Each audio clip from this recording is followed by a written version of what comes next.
Welcome everyone to another 30k hero guide brought to you by HeroesCCL. That is the amazing community clash league rebuilding the Heroes of the Storm esports. If you want to, link to them, check out the description below. But today we have our, very, very good offlane player, Liam. Welcome. You're going to be giving a little bit of a D.Va guide, right? Yeah, I will be giving a build and some tips and tricks. Nice. So Liam, why did you choose D.Va as the hero that you wanted to do for the guide today?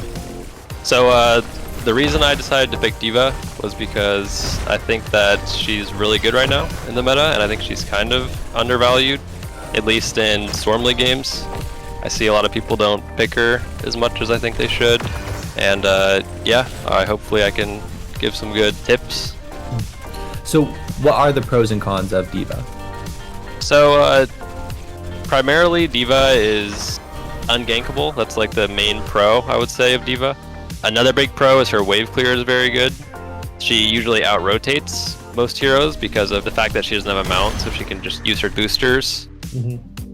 I would say her biggest cons are the fact that in team fights, she doesn't apply as much CC as other offlaners. D.Va's main pro is that she just doesn't die in the offlane, so you can't really get bullied by other offlaners. So it's like you're guaranteed to go neutral, at the very least. Yeah, at the very least, yeah. Usually you can win depending on the matchup. Gotcha. So she's really kind of a lane bully a little bit then, or like a lane slash exactly. bully. Gotcha. Another con can be when she's in her baby mech form, she can be killed pretty easily, especially right after you cast your bomb. If you're against certain heroes like Zeratul, he could BP the bomb, and then the timer slows down, so you can get killed while you're in that baby mech form. So that's definitely a potential issue.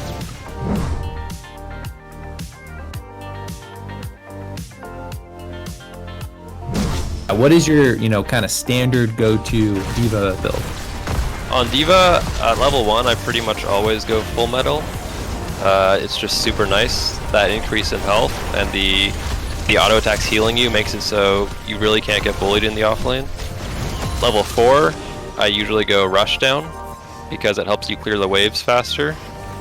And also you have that additional healing, which is very helpful. At level 7, I always go hit the nitrous. The big burst in speed is the primary reason. The stun can be really nice as well, depending on the opponent's comp. Sometimes you need that stun. But the big burst in speed makes it so you basically can't get CC'd out of it, which is really important. Level 10, always go micro missiles. Bunny hop just doesn't do enough, sadly, and micro missiles fixes your issues as D.Va. It gives you that range, which is really nice. Level 13, I always go good to go. Generally, maybe in lower ranks you don't need the dash or whatever, but in high ranks, if you don't have that dash, then you can get punished really easily. So you really need that dash. Level 16, I go diverting power. It makes your defense matrix super big, so you can reach from far away, and it can also heal you, so it's super useful. Level 20, timing the attack is generally what I go, but a Blade of Armor, if they have a lot of spell power, is also very good. Yeah, that's pretty much it.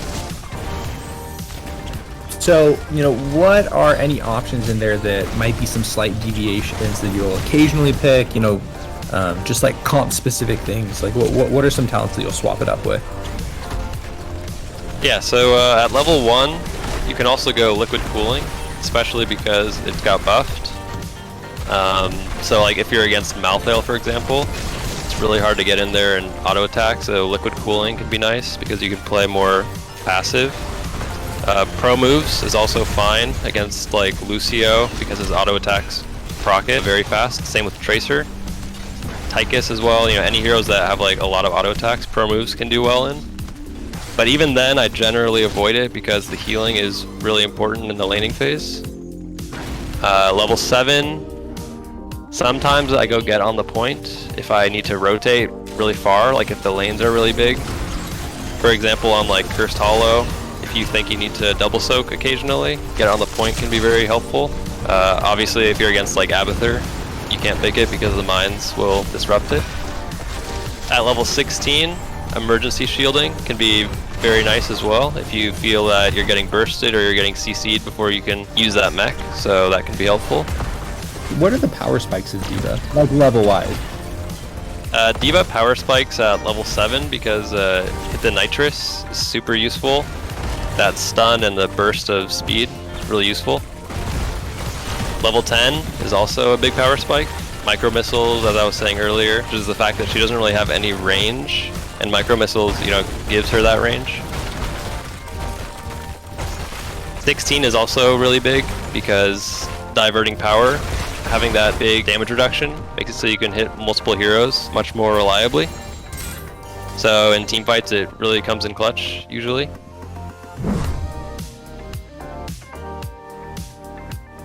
I mean, because you kind of talked about it and elaborated a little bit about like the wave clear and like what you're trying to get. So I think maybe I want to orient this a little bit more towards like heroes, of like when you're looking at the draft screen, what are some like do's or don'ts with D.Va, right? Like what are some things you want to pair up on your team and what are some things you absolutely do not want to go against?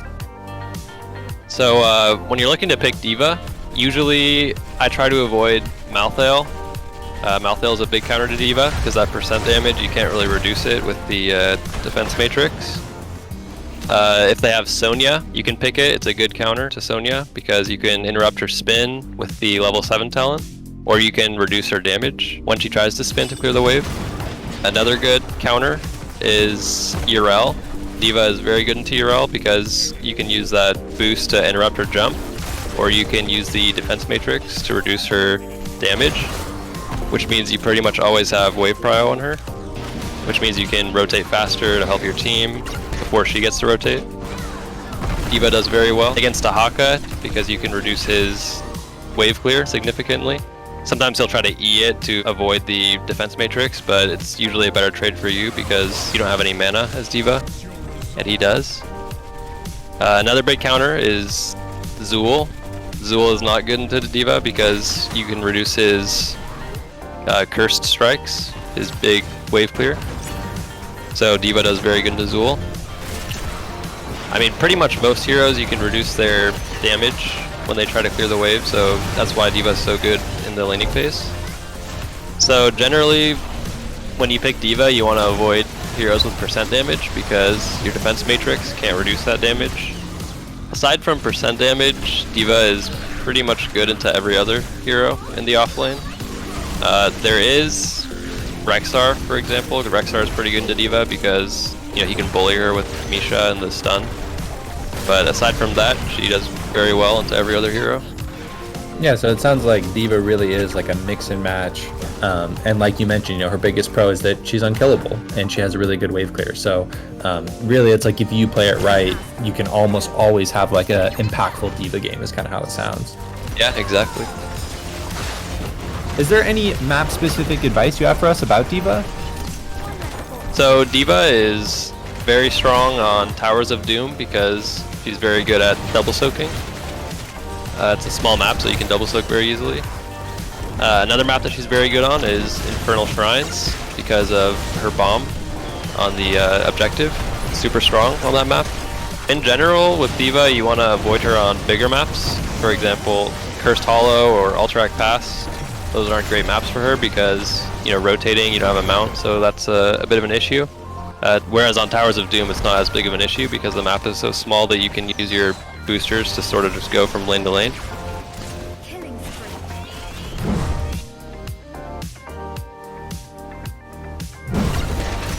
So in a team fight, usually it depends on, you know, what your comp wants to do. If your comp is trying to play front to back, like if you're trying to kill the tank, then obviously you play a bit more slow and you sort of just play with your team. You wait for your tank to CC them and then you use your micro missiles to kill the tank. If you're playing a more dive comp, D.Va is also very good at that. You can, you know, boost past the front line and dive the back line with your team. She has pretty good burst because of the micro missiles. So yeah, you can pretty much play any playstyle with D.Va, which is why she's so flexible and, you know, super highly valued and competitive. You know, because I think when it comes down to D.Va, generally like the hardest part is when do you bomb? And I think that's something that especially not as experienced players may struggle with, you know, when you would use that. Yeah, so when playing D.Va, you want to make sure that you have your bomb for the big team fight that's going to come up, usually. This can alter, for example, if they have a big camp push. If if your team doesn't come help, you can use your bomb to clear that. That can be fine. On Infernal Shrines, a tip that I would give people is when you have that bomb for the objective, you want to make sure that you don't bomb right away. You want to sort of save it for, when the fight is almost over, or when the shrine is almost done. And you want to make sure that when you cast your bomb, the Shrine Guardians just spawned. That way you don't waste the bomb. Sometimes I see people use bomb right when the shrine spawns, which is a waste. You want to make sure you wait. So basically, what you should be looking to do is use your bomb to zone at the very end of the objective. So like right when they're wanting to come in the most, it's like, oh, here's my big damage that you'd have to walk into. Yeah, exactly. A big mistake I see a lot of people do is they use the Q initially, like straight up at the very beginning when the wave starts crashing. Usually you don't want to use it at the very beginning because when you do use it, you spread the minions out, which means your autos can't stack and kill the minions instantly. So generally when you're clearing a wave, you want to let the minions crash and then you want to auto them so that they're not spread out. And then as soon as you get them to a certain HP, that's when you use the Q to finish them off. That way the knockback doesn't, mess up your wave clear. So another tip when playing D.Va is you want to make sure that you, after you Q to either clear the wave or to hit a hero, you want to cancel it immediately by re-clicking Q so that you can either auto or defense matrix them, because obviously once you hit a hero with Q, you can't hit them again. Same with any targets. It only hits once, so you want to make sure you're not, boosting around after you hit a target already. Yeah, I mean, D.Va is super strong right now, I think, and people should pick her more. If you want to climb in Storm League, I'd definitely recommend it. She's very good at macro, which is really important in Storm League. She's also good in team fights, which is also obviously important in Storm League, because your team likes to fight all the time. Awesome. Guys, you heard it here from Liam, the D.Va guide. If you enjoyed this content, big shout out to HeroesCCL for help making it possible. Big shout out to Liam. Follow his social medias. They're going to be linked below. And if you enjoyed the content, please hit the subscribe button. And thank you to all of our Patreon subscribers. And we will have 30K merch available very shortly